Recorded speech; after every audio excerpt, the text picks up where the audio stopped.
What we're showing today is a continuation of what we've shown you in February. There was a demo that ended with a cinematic where you found out that the rebels had hijacked some of the weaponry that was used for the knights.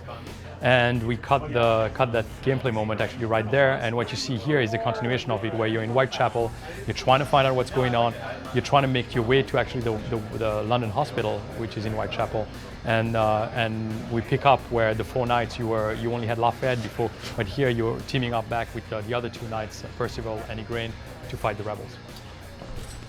Let's go. One of the weapons we've talked about in the past, in the trailer back at E3 2013, was the Thermic rifle. Lafayette used it in that, and it was really a glimpse to get people to start talking about it. This is our first chance to really demo what it can do, and what that weapon does is that it has 2 modes of fire. One mode of fire, which is that it shoots a cloud of aluminum iron oxide that can basically be detonated or set on fire with a flare. The alt fire is that flare. What's cool about that weapon is that you really can paint fire into the world, if in so many words. But what it does is that it's a cover buster.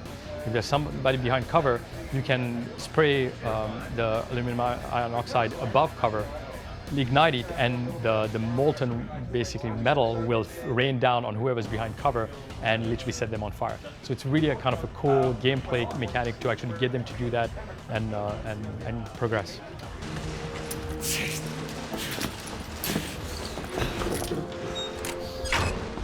Help me with that bookcase. When we started talking about Blackwater, we really, kind of set the stage for why the knights were who they were, how long they've lived, the fact that they've lived long and regenerated from their wounds in battle.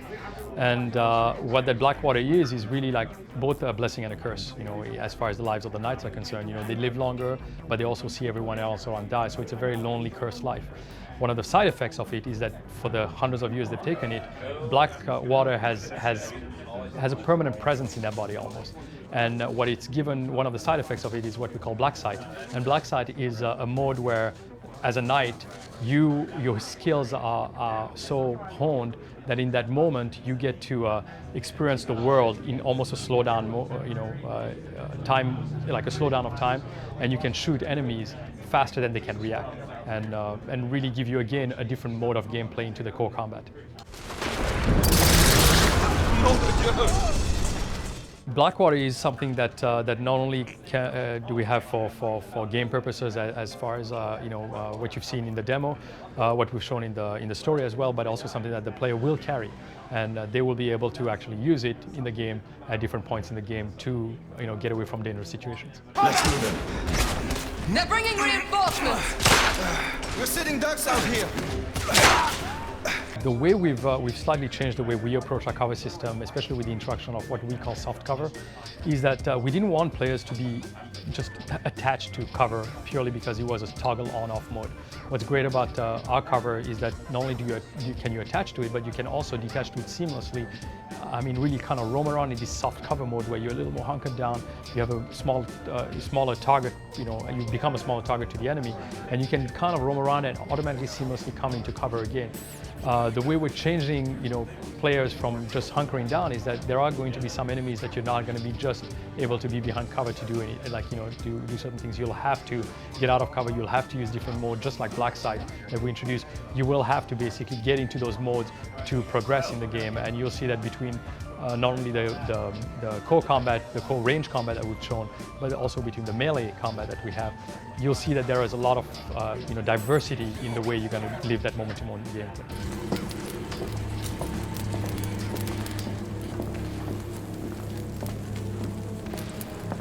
When we built London, when we built Whitechapel, there were a lot of things that we wanted to infuse into our world.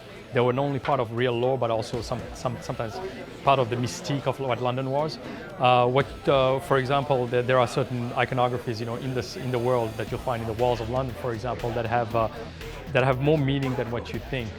Actually, the Rook and the Raven, for example, that's graffitied on one of the walls, has not only something to do with something we created, but to keep the mystery alive, it also is based in a reality that actually exists in London. And I really would love to see how players are going to connect with that, and maybe your viewers also are going to connect with that. But actually, it has a root in something that is a lore of today's London.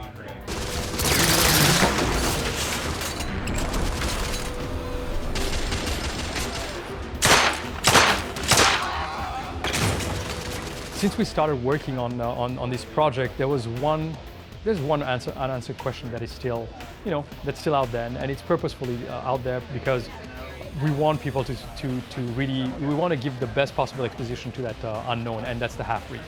The half-breeds we've introduced them, in the past and told a little bit about their backstory, about how they are the evolution of humanity.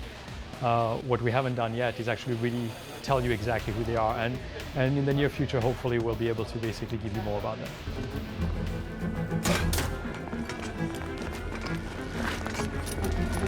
Nom de Dieu! Approaching London in the way that we did, we wanted to actually hold true to the London that not only we know today, which is a little bit more of a dreary London. I mean, it rains often, let's say. But at the same time, we wanted to depict a London that we forget in so many ways because it's evolved so much. It's that idea of the Dickensian London.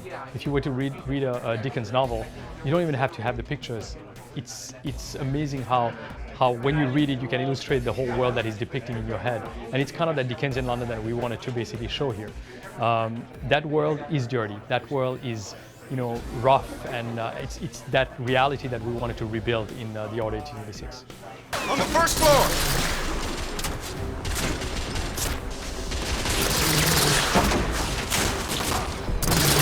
Of course, building London also means building every part of London. It's building the streets, the elevation, playing with the elevation, trying to see basically how we can maximize that for gameplay purposes. And of course, there are also places in London that do exist underground that we'll be able to go into and explore, and that are part actually of the continuity and the narrative of the game. When designing this game, there are multiple questions that came up. I mean, whether it was multiplayer co-op. Very early on, I mean, we're at the very genesis of the design of the game. We discussed every single mode we could do, what we dreamt of for this game. The reality of it is that to make each of those games takes a team. To make a great single-player game, you can sacrifice that for multiplayer, and same thing goes from multiplayer to co-op. We discussed co-op in the past, but it was never something that we truly wanted for this game because there was only one way to expose the world to this IP. And that was through a single-player game. Working on it. How bad is it? A punctured lung, I think. Another bullet through the stomach. Regardless of what people have and the preconceived notions sometimes that you have about how something is going to feel, what we're trying to do is trying to break certain grounds. I mean, even with what we showed in February with those branching events where you're able to do multiple things to kill an enemy. The interesting thing was to give them something that wasn't as jarring as what they've expected in the past. I think that people expect things like cinematics to just completely take you out of the game. They expect things like different modes of gameplay to literally, stop what you were expecting to play and take you somewhere completely different, and then suddenly feel like, wow, that was two different games. What we're trying to solve here, and I think that we're getting to the point where we know that it's something that was a risk, but that we're achieving, is not detaching them from that gameplay. So we are infusing those moment to moment without totally detaching them and making them hate those moments. I think that they will hopefully love those moments because of what they are, because they are part of the continuity of the gameplay.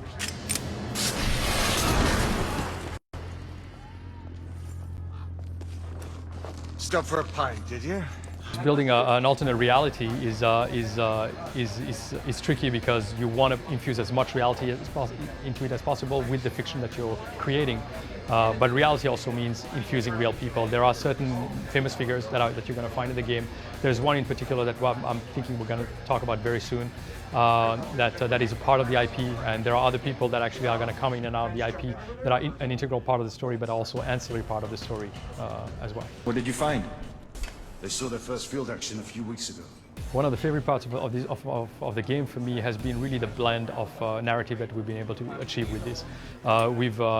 We've worked closely not only within the team, but even with people outside, like Kirk Ellis, who's a scriptwriter who's worked on John Adams for HBO, to bring certain flavors that we thought were missing in games, whether it was in the language that we use, whether it's in the moment-to-moment gameplay. One thing that I'm most proud of is that all of these, and it's different people's minds actually really melding for this kind of stuff. We have 125 people working on this project, and really this is the result of a lot of ideas coming together, weeding out a lot of them, and trying to get the best out of everything that we had. And what you'll see here is that is gameplay-wise, I think we are achieving something that is a lot of fun, but especially visually, we've gone to a point where I think that there's a lot of fidelity that we're achieving here in the performances from characters that you haven't seen necessarily in games before, that I'm hoping that we're going to do a lot more of and that we're going to show the players in the future. This one hasn't been assigned yet. What we've shown today is a part of Whitechapel, the level of Whitechapel that is a continuity of what the gameplay was in what we've shown in February, but you can expect to see more at E3, new things actually for the players to experience. Do you see our comrades? Not yet. There. It must be